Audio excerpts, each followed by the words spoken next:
बच्चों, आज शुरुआत करते हैं इकाई 1 दैनिक जीवन में विज्ञान। प्रश्न 1 देखते हैं। निम्नलिखित प्रश्नों के सही विकल्प छांटिए।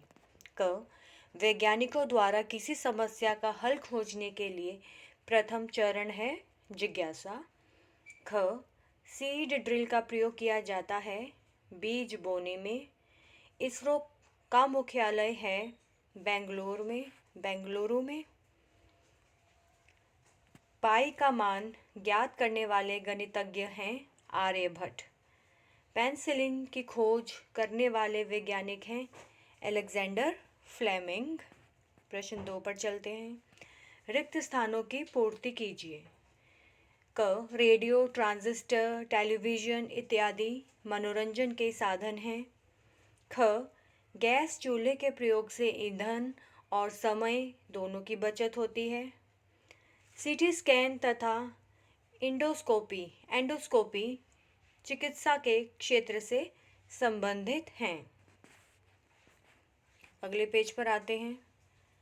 घ वायुमंडल में लगातार क्लोरोफ्लोरोकार्बन की मात्रा में वृद्धि के कारण ओजोन परत का निरंतर क्षरण हो रहा है। नेक्स्ट, सुब्रमण्यम चंद्रशेखर खगोल विज्ञान से संबंधित हैं। प्रश्न 3 निम्नलिखित में से सही कथन पर सही तथा गलत कथन पर गलत का निशान चिन्ह बनाइए। क दमा, अस्थमा इत्यादि रोगों का मुख्य कारण वायु प्रदूषण है। सही है ये। यूरिया, फॉस्फेट, पोटाश आदि प्राकृतिक उर्वरक है। ये गलत है। इसरो की स्थापना 15 अगस्त 1996 में हुई थी। ये भी गलत है। भारतीय वैज्ञानिक चरक ने शल्य चिकित्सा के क्षेत्र में महान योगदान दिया है। ये भी गलत है। रेडियो की खोज जे.एल. बेयर ने की थी। ये भी गलत है। सिर्फ एक सही है ऊपर वाला, बाकी सब गलत है। प्रश्न 4 स्तंभ क को तथा स्तंभ ख को सुमेलित कीजिए।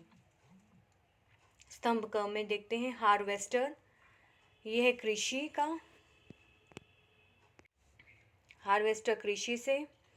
टेलीविज़न मनोरंजन। वायुयान यातायात से संबंधित है। गैस चूल्हा भोजन। दवाएं स्वास्थ्य से। निम्नलिखित में जो बेमेल हैं उसे छांट कर लिखिए। बेमेल मतलब जो ऑड वन आउट होता है, जैसे वैसे जो अलग है बिल्कुल सभी ऑप्शंस में से। तो पहले में है मिट्टी का चूल्हा, विद्युत ओवन, इंडक्शन चूल्हा, इलेक्ट्रिक तंदूर। तो सब बिजली से चलने वाले हैं। ये जो नहीं है बिजली से चलने वाला वो है मिट्टी का चूल्हा। नेक्स्ट, कार, बस, बैलगाड़ी, इंटरनेट। ये सब क्या है? कार, बस, बैलगाड़ी यातायात के साधन हैं और इंटरनेट ये अलग है। नेक्स्ट देखते हैं चंद्रयान, रडार, मंगलयान, वायुयान। तो इसमें से अलग है रडार। यूरिया, गोबर की खाद, फॉस्फेट, पोटाश। ये सब क्या है? यूरिया, फॉस्फेट, पोटाश ये अप्राकृतिक है। गोबर की खाद जो प्राकृतिक है ये अलग लिख दिया गया है। C V. Raman, Einstein, S N. Bose, madam Curie. तो यहाँ पे है, तो यहाँ है मैडम क्यूरी। प्रश्न 6 पर चलते हैं। निम्नलिखित प्रश्नों के उत्तर एक शब्द में दीजिए। क प्रत्येक वस्तु को मुक्त रूप से छोड़ने पर किस कारण पृथ्वी की ओर गिरती है? तो वो है गुरुत्वाकर्षण बल के कारण। जैसे कोई चीज़ ऊपर से नीचे गिर रही है तो वो नीचे ही क्यों गिर रही है? तो इसका क्या कारण है? जो है गुरुत्वाकर्षण बल होता है। नेक्स्ट, घरों में प्रयोग किए जाने वाले सिलबट्टे के वैकल्पिक उपकरण का नाम लिखिए। तो पहले सिलबट्टे का इस्तेमाल किया जाता था, उसका आजकल के परिवर्तन को देखते हुए जो वैकल्पिक उपकरण जो हम आजकल यूज़ करते हैं, मिक्सर और ग्राइंडर। नेक्स्ट है ग किसी एक विस्फोटक युक्ति का नाम लिखिए जिसके द्वारा विज्ञान की खोज तथा आविष्कारों का दुरुपयोग हो सकता है। यह है परमाणु बम। शिक्षा के क्षेत्र में प्रयुक्त की जाने वाली किसी एक अत्याधुनिक तकनीक का नाम लिखिए। ई पाठशाला। किसानों का मित्र कहे जाने वाले किसी एक जंतु का नाम लिखिए। केंचुआ। 7th, निम्नलिखित प्रश्नों के उत्तर लिखिए। इसरो का पूरा नाम लिखिए। इसरो का पूरा नाम है इंडियन स्पेस रिसर्च ऑर्गेनाइजेशन, भारतीय अंतरिक्ष अनुसंधान संस्थान। ख, एक एंटीबायोटिक तथा एक एंटीसेप्टिक दवा का नाम लिखिए। एंटीबायोटिक दवा होती है एजिथ्रोमाइसिन और एंटीसेप्टिक दवा है डेटॉल। ग, एडुसेट के उपयोग से शिक्षा के क्षेत्र में क्या क्या परिवर्तन हुए हैं। एडुसेट के उपयोग से दूरस्थ शिक्षा, ऑनलाइन शिक्षा तथा तेजी से ई सामग्री का वितरण संभव हुआ है। घ, रासायनिक उर्वरकों के प्रयोग से कृषि के क्षेत्र में होने वाले परिवर्तनों का उल्लेख कीजिए। रासायनिक उर्वरकों के प्रयोग से कृषि उपज में वृद्धि हुई है, तो सभी जानते हैं, लेकिन इसके कुछ दुष्प्रभाव भी देखने को हमें मिले हैं। तो इसके हानिकारक प्रभाव हैं मृदा प्रदूषण व जल प्रदूषण। वर्तमान समय में प्रयोग हो रहे यातायात के साधन परंपरागत प्रयोग में आने वाले साधनों से किस प्रकार भिन्न हैं।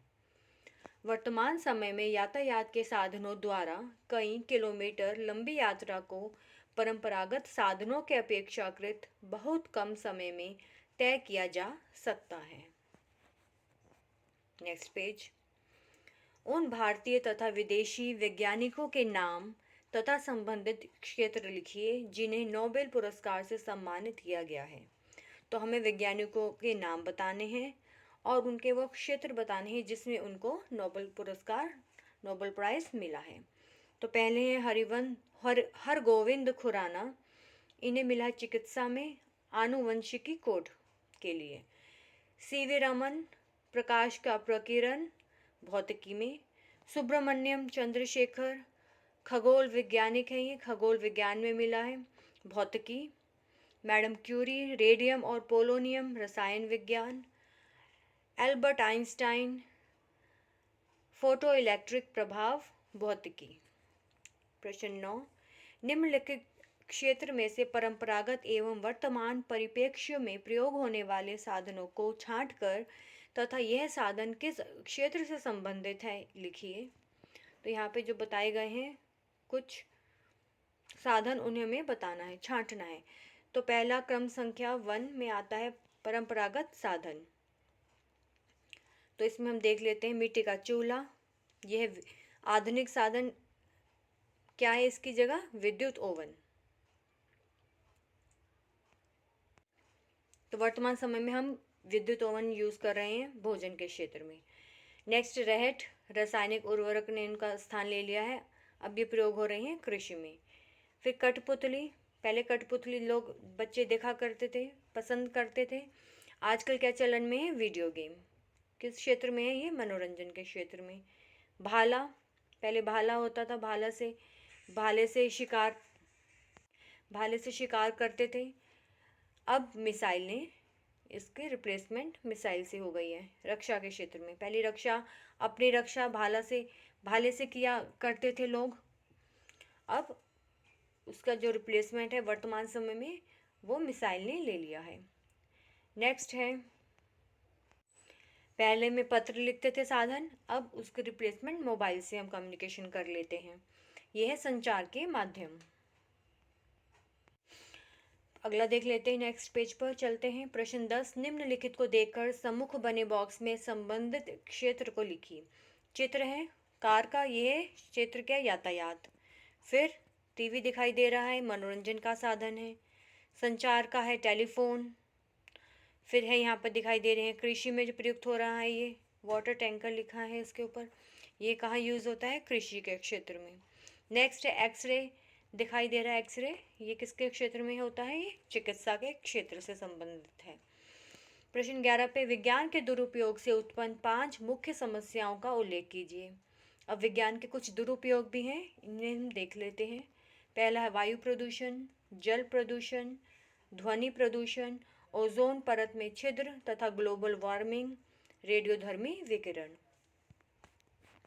प्रश्न 12, निम्नलिखित भारतीय वैज्ञानिकों से संबंधित घटनाओं और आविष्कारों को सारणीबद्ध कीजिए।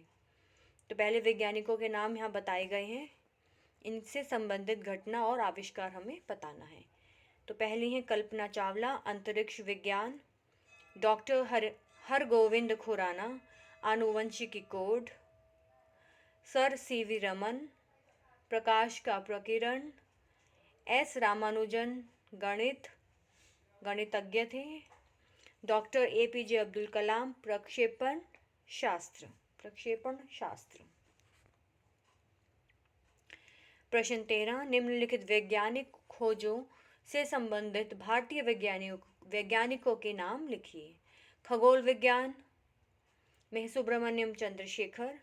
तापीय आयनीकरण मेघनाद साहा। औषधि विज्ञान TR शेषाद्री। क्वांटम यांत्रिकी SN बोस। प्रक्षेपण शास्त्र डॉक्टर APJ अब्दुल कलाम। 14 पर चलते हैं। निम्नलिखित वैज्ञानिक खोजों के वैज्ञानिकों के नाम लिखिए। Radio G Marconi. Television JL Baird. Computer Charles Babbage. Dynamo Michael Faraday. Telephone A Graham Bell. 15 पर चलते हैं। निम्नलिखित वैज्ञानिकों ने जिस क्षेत्र में अपना योगदान दिया है उनका उल्लेख कीजिए। एडवर्ड जेनर, रोगों की रक्षा हेतु vaccine. Madam Marie Curie, radium polonium. Galileo Galilei, दूरबीन टेलीस्कोप। थॉमस एल्वा एडिसन, विद्युत बल्ब। William Rontgen, X ray. प्रश्न 16, निम्नलिखित चित्र में वैज्ञानिक विधि के विभिन्न चरणों को क्रमबद्ध दर्शाइए। तो पहले यहाँ पे दिए हुए 1 2 3 4 5 6 पॉइंट्स हैं, तो हमें उनको क्रमबद्ध तरीके से बताना है। पहले जिज्ञासा, सबसे पहले जिज्ञासा उत्पन्न होती है। जिज्ञासा के बाद हम उसकी परिकल्पना करते हैं और हम उसे सोचते हैं कि वो कैसे कैसे वो बिहेव करेगा। नेक्स्ट है परीक्षण व निरीक्षण, फिर हम उसको टेस्ट करते हैं, क्या हमने जो सोचा है वो हमारे अकॉर्डिंग परीक्षण में सफल है। हम उसका निरीक्षण करेंगे, सुपरवाइज करेंगे उसको, फिर उसका अभिलेखन होगा, फिर निष्कर्ष निकलेगा। जो हमने किया, उसका परीक्षण किया, उसका क्या निष्कर्ष निकला। निष्कर्ष के बाद लास्ट में आता है नए प्रयोग। 17वां, इसे भी कीजिए। निम्नांकित अवतरण को ध्यानपूर्वक पढ़कर निम्नलिखित प्रश्नों के उत्तर संक्षिप्त में लिखिए। तो यहाँ पे कुछ पैराग्राफ दिया हुआ है, इसे हम पढ़ते हैं। नासा संयुक्त राज्य अमेरिका की एक स्वतंत्र शाखा है जो उपग्रहों के माध्यम से अंतरिक्ष पर अनुसंधान करती है। नासा का मुख्य कार्य अंतरिक्ष कार्यक्रमों और एरोनॉटिक्स के बारे में रिसर्च करना है। नासा का पूरा नाम, यहाँ पे राम लिखा हुआ नाम है, यहाँ पर का पूरा नाम राष्ट्रीय वैमानिकी एवं अंतरिक्ष प्रशासन national aeronautics and space administration है। इसकी स्थापना 29 जुलाई 1958 में की गई थी। इसका मुख्यालय अमेरिका के वाशिंगटन DC शहर में स्थित है। नेक्स्ट पेज पर, नासा ने अब तक कई सफलताएं प्राप्त की है। नासा का लक्ष्य हमेशा से यही रहा है कि वह ब्रह्मांड एवं पृथ्वी की वैज्ञानिक समझ को बढ़ाए और नई नई अंतरिक्ष तकनीकी का आविष्कार करे। नासा द्वारा बनाया गया सबसे सफल प्रोजेक्ट अपोलो प्रोग्राम था, जो सन 1960 के अंत तक तैयार हो गया था। सन 1969 में अपोलो कमांड मॉड्यूल चांद पर पहुंचने वाला पहला अंतरिक्ष यान था और नील आर्मस्ट्रॉन्ग चांद पर कदम रखने वाला पहला अंतरिक्ष यात्री था। तो हम पैराग्राफ पढ़ने के बाद इन प्रश्नों को बताएंगे, इनके आंसर्स क्या हैं। तो नासा का पूरा नाम लिखिए। नासा का पूरा नाम है राष्ट्रीय वैमानिकी एवं अंतरिक्ष प्रशासन। नासा की स्थापना कब और कहाँ हुई? 29 जुलाई 1958 अमेरिका में। नासा का मुख्य उद्देश्य क्या है? अंतरिक्ष अनुसंधान करना। चंद्रमा पर पहुंचने वाले सबसे पहले अंतरिक्ष यान तथा अंतरिक्ष यात्री का नाम लिखिए। तो अंतरिक्ष यान जो है यहाँ पर लिखा हुआ है, अंतरिक्ष यान, यह अपोलो कमांड मॉड्यूल, ये अंतरिक्ष यान जो भेजा गया था पहले, और अंतरिक्ष यात्री का नाम है नील आर्मस्ट्रॉन्ग, जो पहले जो थे जिन्होंने चांद पर लैंड किया था, चांद पर कदम रखा था इन्होंने सबसे पहले। फिर नेक्स्ट है लास्ट, नासा द्वारा तैयार किया गया सबसे सफल पहला प्रोजेक्ट कौन सा था? तो ये है अपोलो प्रोग्राम, सबसे पहला प्रोजेक्ट था। अब 18th क्वेश्चन पर आते हैं, बूझो तो जाने। ये हमारी रिडल्स है, पहेलियां हैं। तो चलते हैं। च से चरखा, च से चलनी, च से है इनका भी नाम, ऐसे हैं ये वो वैज्ञानिक, जड़ी बूटियों से रोशन किया देश का नाम। तो ये है च से चरख। फिर है ख, चार पाई में इनकी खोज, जिसे इन्होंने खोजा है, इन्हें कौन भुला पाएगा, शून्य भी जिसने खोजा है। शून्य किसने खोजा है? आर्यभट्ट ने। और पाई, पाई भी इन्हीं की खोज है। जो पाई हम लिखते हैं मैथमेटिक्स में, ये सिंबल होता है पाई का।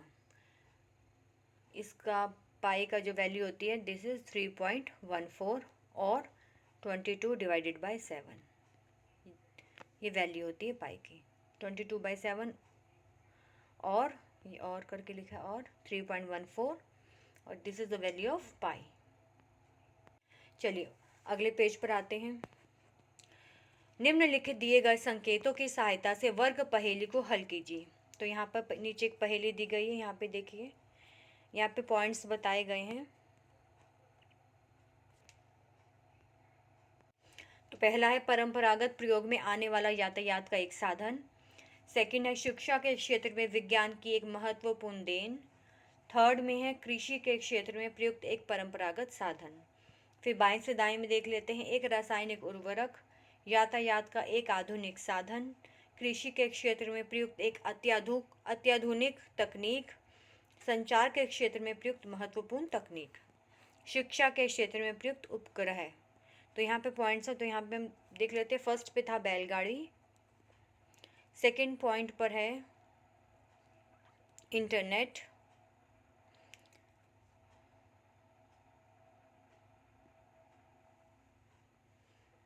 देखिए ये बैलगाड़ी, फिर है ये इंटरनेट यहाँ पर, फिर थर्ड में है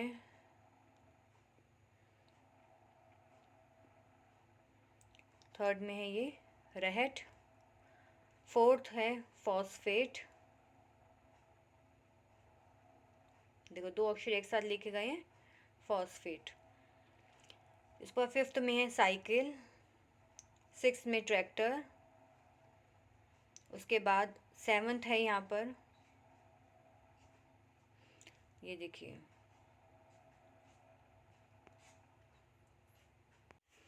यहाँ सेवंथ में है रडार, फिर यह सेवंथ रडार, एट्थ है एडू सेट। चलिए आगे चलते हैं। चलिए इसी के साथ हमारी ये इकाई यहीं समाप्त होती है। मिलते हैं एक नई इकाई के साथ, और आप अपने फ्रेंड्स के साथ बच्चों शेयर कीजिए, लाइक कीजिए, सब्सक्राइब कीजिए ऐसे और नई वीडियोस देखने के लिए।